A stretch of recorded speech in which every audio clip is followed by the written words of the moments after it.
Kita akan belajar dari sebuah kata, munafik. Saya percaya semua kita pasti tidak suka dengan kemunafikan atau kepura-puraan. Saudara, apalagi kita suami istri. Bayangkan. Mari kita renungkan ini. Apalagi kita suami istri. Kalau kita satu tempat tidur, satu rumah. Bayangkan saudara, kalau kita itu munafik. Kita pura-pura. Betapa celakanya pernikahan itu. Kalau kita membaca 4 Injil, maka saudara akan dibuat kagum oleh Yesus Tuhan kita. Renungkan ini. Dia lebih suka, lebih senang bersekutu, duduk makan dengan orang-orang berdosa daripada dia kumpul orang munafik. Kira-kira ya atau tidak? Kalau kita lihat 4 Injil, khususnya Matius 23, saudara ya, setelah ayat yang ke-6, saudara nggak akan percaya kalau itu perkataan Tuhan kita yang penuh kasih, penuh wibawa. Karena setiap kalimat firman yang Tuhan Yesus sampaikan didahului dengan kata yang sangat jelek, celakalah, celakalah, celakalah. Kalau kita melihat ayat itu, kita nggak percaya kalau itu Tuhan kita yang berbicara. Karena kejam sekali. Celakalah, celakalah. Saudara, hari ini kita akan belajar dengan kata munafik ini. Dampaknya akan sangat fatal kalau kemunafikan kita pelihara dalam hidup kita. Maaf, saya cuma tanya saja ini kepada saudara. Justru di mana kemunafikan itu kita pelihara? Sebagai manusia, ada 2 tempat yang saya bisa temukan kemunafikan itu subur dalam hidup kita. Di mana kira-kira? Ada yang bisa jawab? Hanya ada 2 tempat. Ayo, siapa bisa jawab? Kemunafikan itu subur hanya di 2 tempat. Gak ada tempat yang ketiga, keempat, tidak ada. 2 tempat itu yang paling subur, dan dari situ mulai semua kerusakan. Di mana? Mulut. Oke, bukan di tubuh kita tempat ini. Betul, mulut kita sering munafik. Karena kita bisa beda. Antara mulut dengan hati kita bisa beda. Tempat. Iya, di rumah nomor 1. Itu pusat kemunafikan, saudara. Kenapa saya setuju di rumah? Pak Madur mengatakan itu. Karena kita bisa bersandiwara di luar. Maaf, jangan tersinggung. Tapi di sini anak-anak kita belajar, saudara. Di rumah terjadi seperti apapun juga, orang tidak tahu. Tapi di luar rumah bisa kelihatan baik. Tempat kedua di mana? Di mana? Di luar saya dengar ada suara. Di mana tempat kedua kemunafikan itu? Pekerjaan bukan di pekerjaan. Gereja. Betul. Siapa yang bilang bekerja di dalam tadi itu? Justru kemunafikan kedua itu di tempat ibadah, saudara. Jawab iya atau tidak? Mengerikan sekali. Saudara, hari-hari ini, khususnya semalam saya dengar berita, beberapa pejabat sudah capek dengan korupsi. Lalu seorang pejabat, saya lupa siapa namanya, di departemen apa, itu mengatakan begini, percumalah kita bicara tentang KPK, tentang korupsi semuanya itu. Ayo kita mulai di rumah. Saya kaget waktu dia ngomong begitu. Di rumah. Kita mengajarkan kepada anak-anak kita, kalau semua keluarga di Indonesia bisa mengajarkan korupsi itu jelek supaya di rumah, maka generasi berikut nggak akan jadi koruptor. Karena negara kita sudah hancur betul. Mengerikan sekali. Nah, dengarkan begini, saudara. Kalau di rumah kita berkelahi, kita maki, begitu keluar rumah kita manis-manis senyum-senyum.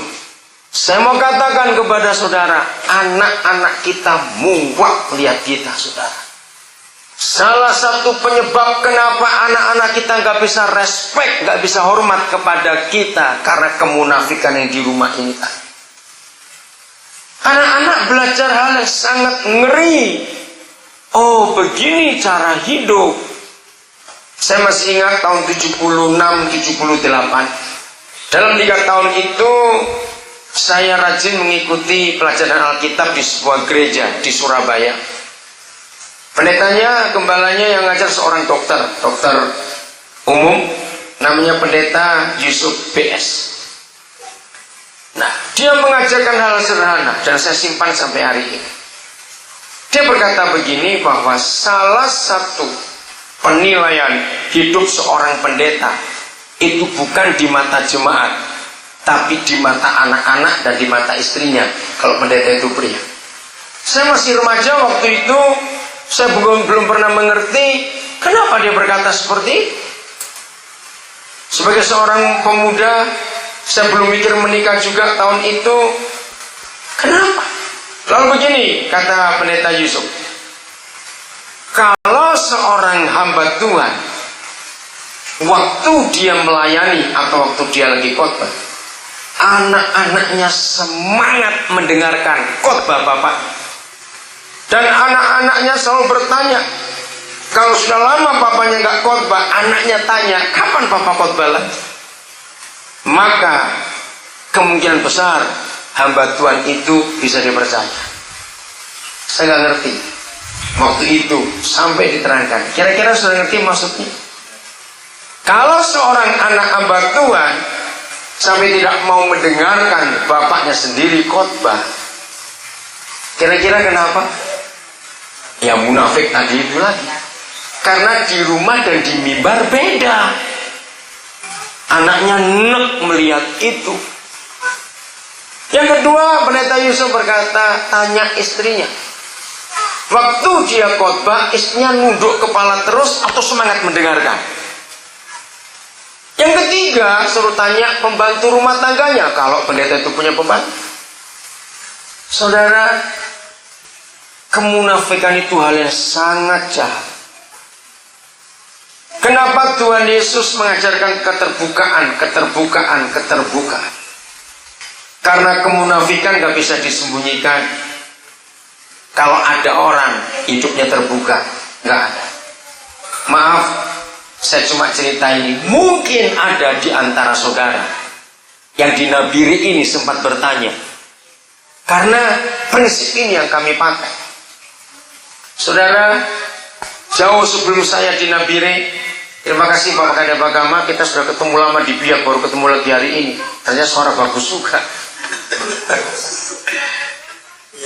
Waktu Pak Leonufna, pendeta Leonufna jadi Kadep Agama di Biak tahun 92, sebelumnya 90 di Wamena dulu, Pak Leonufna lalu pindah ke Biak, kami ketemu lagi.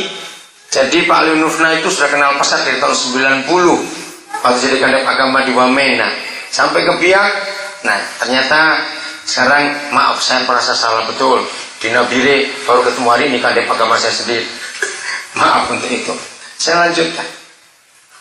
Saudara, ini yang harus kita perhatikan baik-baik dalam hidup kita. Bagaimana pengajaran kita?